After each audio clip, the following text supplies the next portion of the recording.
An American A-10 Warthog landed at Osan Air Base in Pyeongtaek, South Korea, on Thursday.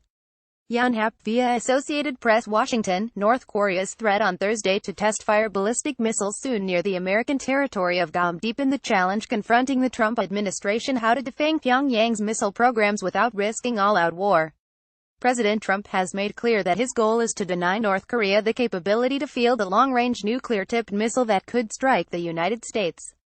And though the Pentagon still hopes for a diplomatic solution, highly classified military options are at the ready. Last seriously debated when the Clinton administration pondered preemptive action to try to thwart North Korea's nuclear program. Even a limited strike against a North Korean missile on its launching pad or the shooting down of a missile in midair would pose risks that the North's leader, Kim Jong-un, might retaliate, setting off a spiral of escalation that could plunge the Korean peninsula into war. In the event of a first strike against Kim, even a non-nuclear option, it is highly likely that Kim would retaliate at least conventionally against South Korea, said James Stavridis, a retired four-star admiral who is now dean of Tufts University's Fletcher School of Law and Diplomacy. This almost certainly would create an upward spiral of violence which would be extremely difficult to manage or to mitigate. The Trump administration's first recourse has been diplomacy. Secretary of State Rex W. Tillerson sought to head off North Korea's missile program this week by suggesting that the United States could open talks with Pyongyang if North Korea would halt its missile tests. On Thursday, however, North Korea raised the stakes by saying that it was considering a plan to test fire for intermediate-range Hwasong-12 missiles in international waters near Guam, home to American air and naval bases, as well as a THAAD anti-missile system. Mr. Trump hinted broadly later in the day that he has his own military options in mind. Obviously, we're spending a lot of time looking at, in particular, North Korea, he told reporters, and we are preparing for many different alternative events, but few of the military options are straightforward, and some former Pentagon officials involved in war planning for North Korea pointed to the complexities. A major consideration would be whether and when to evacuate American and other allied civilians, which is no small feat, as Seoul, a city of about 10 million, is within range of North Korea's rockets and artillery, and the North Korean military is also armed with chemical and biological weapons. With all this talk, what I worry about is a serious miscalculation, said James D. Thurman, a retired Army general who served as the top United States commander in South Korea from 2011 to 2013. Before we start talking about all these military options, we have to decide what are we going to do with the U.S. citizens over there. He estimated that at least 250,000 Americans would have to be moved. If the United States was prepared to go beyond a limited strike, it could conduct a surprise attack on North Korea's missile garrison and weapon storage areas, using American aircraft stationed in Guam, in Japan, and on aircraft carriers, as well as strategic bombers that would be refueled in flight. American officials, however, do not have high confidence that the military could find and destroy North Korea's entire arsenal of long-range missiles and nuclear warheads.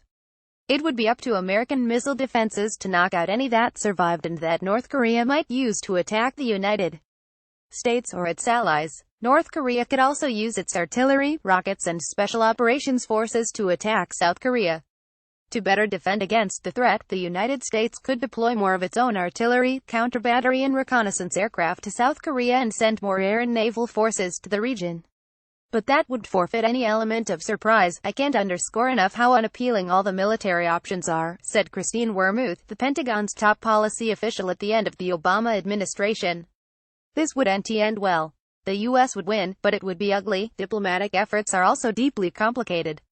Unless China believes the United States is serious about using military options to head off North Korea's emerging missile threat, it may be difficult to gain the cooperation from Beijing needed to fashion a political solution. I am 100% sure from a number of conversations that, as a last resort, he would use military force to deny them the capability to strike the homeland with a nuclear weapon, said Senator Lindsey Graham, a South Carolina Republican, who met privately with Mr. Trump on the issue a month ago. He has convinced me, Mr. Graham added.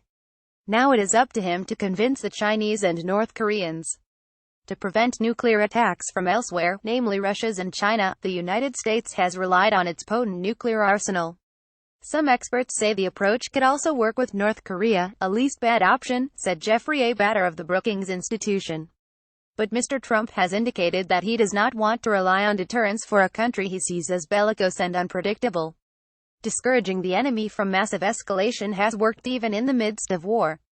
During the 1991 Persian Gulf War, the administration of George Bush led an effort to push Iraqi forces out of Kuwait while dissuading Saddam Hussein from employing chemical weapons. The Iraqis were warned shortly before the conflict by Secretary of State James A. Baker III that they would pay a heavy price if they used weapons of mass destruction. The Iraqi government interpreted that as meaning that the United States would rush to Baghdad to topple their government. The United States could try a similar approach, attacking North Korea's missiles while warning Mr. Kim that his government would be the next target if he dared to strike back. But few analysts are confident he would be restrained. Those urging firmer action assert that a military buildup in and around South Korea could give economic sanctions and diplomacy more time to work while providing American negotiators with more leverage. Mr. Graham asserted that diplomatic efforts would fail unless the United States made clear that North Korea's deployment of an intercontinental missile would cross a red line and that military options were available if the talks faltered. But General Thurman worried that the war of words was fueling tensions and adding to the risk of miscalculation. "We are playing right into Kim Jong-un's hands," General Thurman said. "That is what he wants. He wants to be on the world scene. I really would want to tamp down this rhetoric, maintain armistice conditions, keep the force ready and," he said, "not get the herds spooked."